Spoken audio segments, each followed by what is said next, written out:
चलिए बच्चों, आज का जो रिवीजन का टॉपिक है that is conformal mapping. Mapping आप बहुत डिटेल में पढ़ चुके हैं, सारी वीडियोस आपके पास हैं, उसमें बहुत ही डिटेल में समझाया भी गया है, बहुत सारे क्वेश्चंस कराए गए हैं। आप बहुत आराम से उन वीडियोस को दोबारा देख सकते हैं टू रिवाइज दिस टॉपिक। इस टॉपिक को एक बार जल्दी से रिवाइज कर लेते हैं। टॉपिक का नाम है कन्फॉर्मल मैपिंग।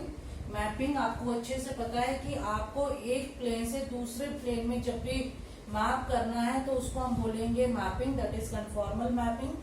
ये जो मैपिंग है, ये मैपिंग आपकी चार तरीके की होती है। एक का नाम है ट्रांसलेशन। ट्रांसलेशन को जो रिप्रेजेंट करते हैं वो करते हैं W is equals to Z plus C. एक होती है rotation, W is equals to Z e raise to the power i theta. इसमें थीटा पे डिपेंड करेगा कि कितने एंगल का रोटेशन होगा, और थीटा के साइन पे डिपेंड करेगा कि वो क्लॉकवाइज बनेगा या एंटी क्लॉकवाइज बनेगा। तो जैसे कि सबसे पहले मैपिंग है ट्रांसलेशन। ट्रांसलेशन मैपिंग में आप देख सकते हैं कि जो भी जेड में इमेज थी उसमें कोई कांस्टेंट, कॉम्प्लेक्स कांस्टेंट ऐड होगा तब जाकर डब्ल्यू की इमेज बनेगी। इसका मतलब कि यहाँ पर जो भी इमेज बनेगी वो इमेज बिल्कुल, जो भी आपकी डब्ल्यू प्लेन में इमेज बनेगी वो बिल्कुल जेड प्लेन जैसी होगी, लेकिन उसकी पोजीशन थोड़ी सी शिफ्ट हो जाएगी। रोटेशन में क्या होता है कि जो भी इमेज बनेगी वो इमेज कुछ एंगल, अब कितना एंगल होगा वो डिपेंड करेगा थीटा के ऊपर कि वो कितना रोटेट करेगी इमेज।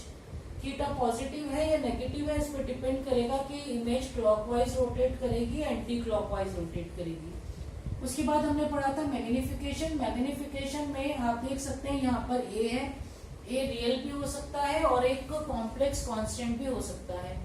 तो यहाँ पर मैग्निफिकेशन का मतलब एक दूसरा नाम था स्ट्रेचिंग। इसका मतलब यहाँ पर जो भी इमेज बनकर आएगी वो स्ट्रेच हो जाएगी।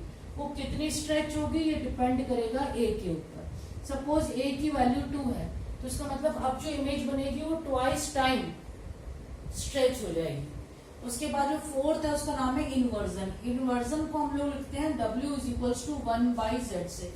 ये एक ऐसी मैपिंग है जो कि इमेज को पूरी तरीके से बदल देती है। तो यहाँ पर ये हमारी चार तरीके की हम लोगों ने मैपिंग पढ़ी थी, इसकी डिटेल्ड वीडियो आपके पास है। उसके बाद दूसरी जो आती है that is bilinear. Bilinear very very important है, आप इसको बहुत अच्छे से करेंगे। आपने ऑलरेडी कर रखी है, आपने बहुत सारे क्वेश्चंस करे, इस मैपिंग को फिर से बहुत अच्छे से करेंगे। इसका नाम है बाइलिनियर या मोबियस ट्रांसफॉर्मेशन। इस ट्रांसफॉर्मेशन को आप रिप्रेजेंट करते हैं W is equals to AZ plus B upon CZ plus D से। ये जो रिप्रेजेंटेशन है दैट इज W, ये W है। इस W को हम बोलते हैं बाइलिनियर ट्रांसफॉर्मेशन। लेकिन ये बाइलिनियर तब होगी जब ये कंडीशन फुलफिल होगी। कंडीशन है AD minus BC should not be equals to 0।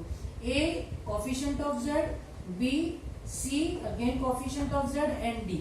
यहाँ से आपको A B C D मिलेगा। कंडीशन ये है कि AD minus BC should not be equals to 0। तो आपको करना क्या है बच्चों, आपको फॉर्म करनी है एक बाइलिनियर ट्रांसफॉर्मेशन। उसको फॉर्मेशन के लिए आपको जरूरत पड़ेगी क्रॉस रेशियो की। क्रॉस रेशियो, ये क्रॉस रेशियो है। इस क्रॉस रेशियो में आपको Z1, Z2, Z3, Z4 सारे क्वेश्चंस में गिवन होंगे, और इसी तरीके से इनकी image W1, W2, W3, W4 भी गिवन होंगे। आपको सारे पॉइंट्स गिवन है, आपको बस इसमें इसको रखना है, आपको वैल्यू निकालनी है W की। इस तरीके से आपका फॉर्मेशन होगा बाइलिनियर ट्रांसफॉर्मेशन का। सो बेस्ड बहुत सारे क्वेश्चंस आप कर चुके हैं, ऑलरेडी वीडियो है आपके पास, आप उसको बहुत आराम से देख सकते हैं और इसको आप समझ सकते हैं। तो यहाँ पर बच्चों हमारा जो रिवीजन है वो ओवर होता है। अगर आप कहें तो मैं क्वेश्चन आपको दिखा सकती हूँ करके। ये क्वेश्चन देख लेते हैं बाइलिनियर का। क्वेश्चन है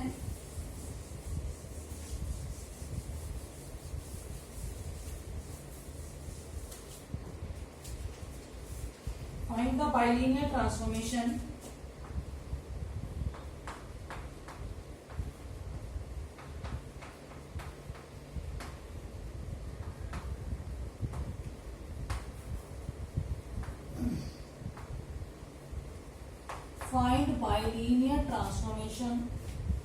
which maps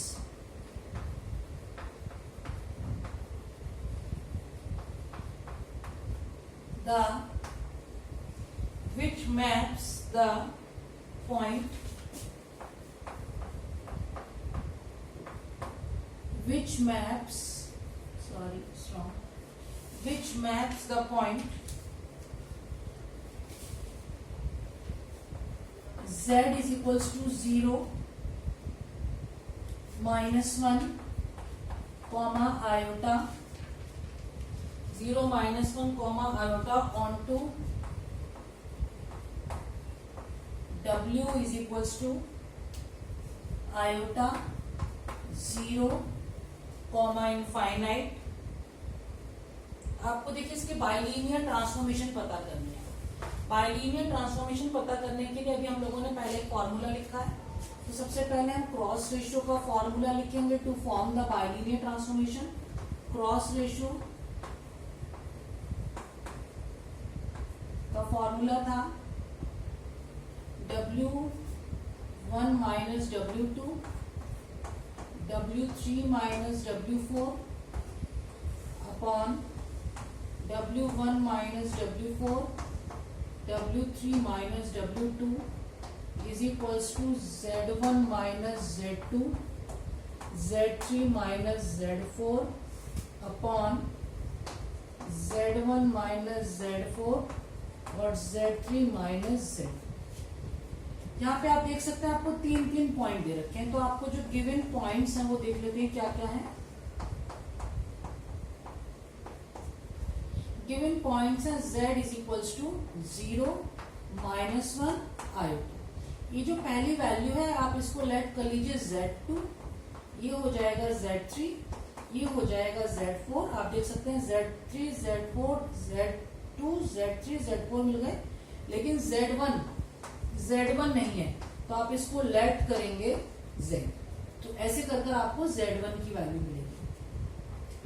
इसी तरीके से आपके पास W भी आपको गिवन है, क्या है आयोटा 0 और इनफाइनाइट। इसको आप लेट करेंगे W2, ये हो जाएगा आपका W3, इनफाइनाइट जो भी लास्ट वैल्यू है दैट इज W4, और इसी तरीके से आप लेट करेंगे W1 is equals to W।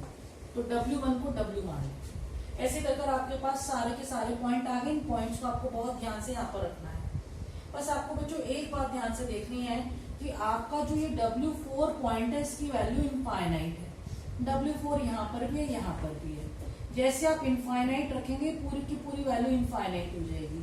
In fact यहाँ इनफाइनाइट रखेंगे तो इनफाइनाइट अपॉन इनफाइनाइट बन जाएगा। तो ये जो आपका इसको आप सिंप्लीफाई नहीं कर सकते हैं। तो जब भी अगर किसी पर्टिकुलर वैल्यू इनफाइनाइट दे रखी है तो आपको सबसे पहले उसको ही सिंप्लीफाई करना है। तो हमारे लिए सबसे बड़ा प्रॉब्लम ये W4 आ गया क्योंकि इसकी वैल्यू इनफाइनाइट है।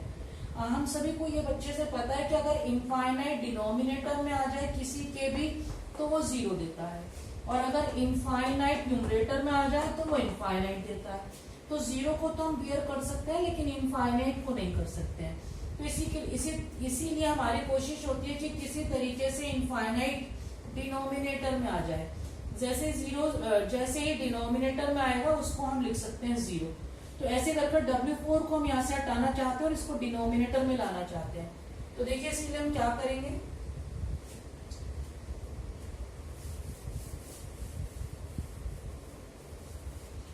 हम करेंगे ये कि अपने इस पूरे क्वेश्चन में W4 को कॉमन लेंगे।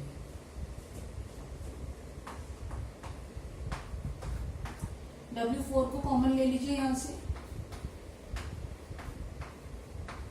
ये बनेगा W3 अपॉन W4 माइनस का 1 अपॉन यहां से भी W4 को कॉमन लेंगे।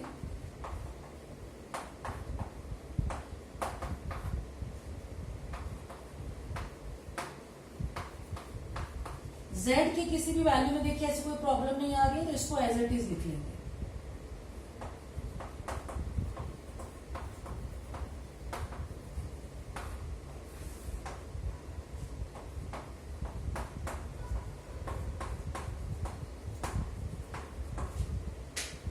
अब आप ये देख सकते हैं बच्चों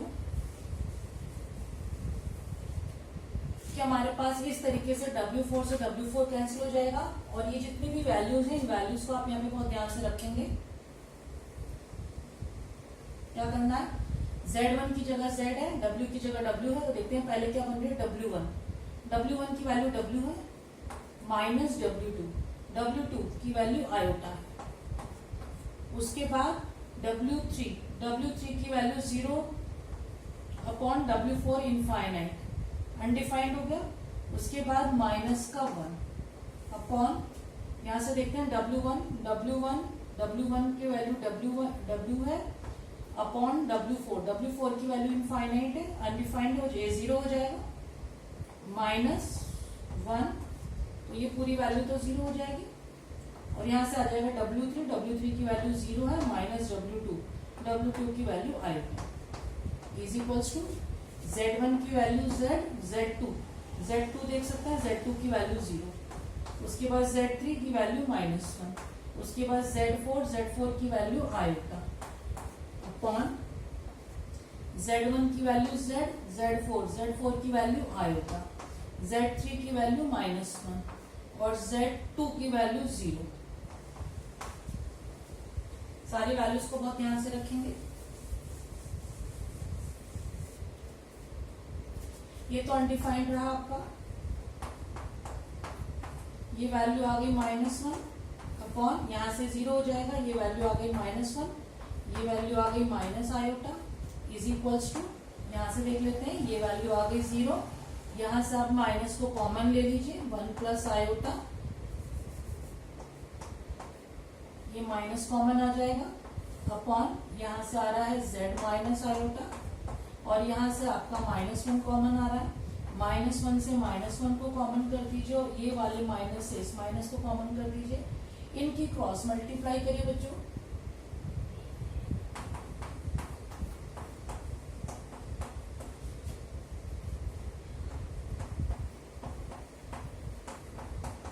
और अब आपको बस इसको सिंप्लीफाई करना है, और सिंप्लीफाई कर आपको यहां से वैल्यू निकालनी है W की, और W की वैल्यू आपके यहां से सिंप्लीफाई करने पर निकल कर आएगी,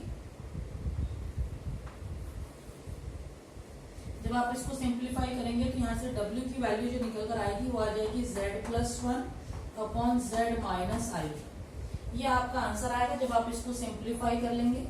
और आप देख सकते हैं ये जो निकल कर आया, ये आपकी फॉर्म बनकर आ गई है AZ plus B upon CZ plus C, जिसको हम बोलते थे बाइलीनियर। तो ये हमारे पास जो बनकर आई that is called bilinear,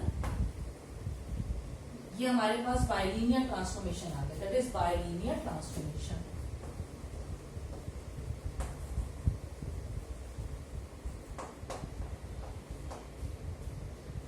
this is bilinear transformation. I hope आपको ये बाइलीनियर समझ में आया है। इस बाइलीनियर को अच्छे से करेंगे, इस पर बेस्ड बहुत क्वेश्चन करेंगे। लास्ट टाइम 10 मार्क्स में आया था, इस टाइम भी ये एटलीस्ट 10 मार्क्स में तो आएगा ही। आई होप आपको ये समझ में आ रहा है। चलिए, थैंक्स एवरीवन, टेक केयर।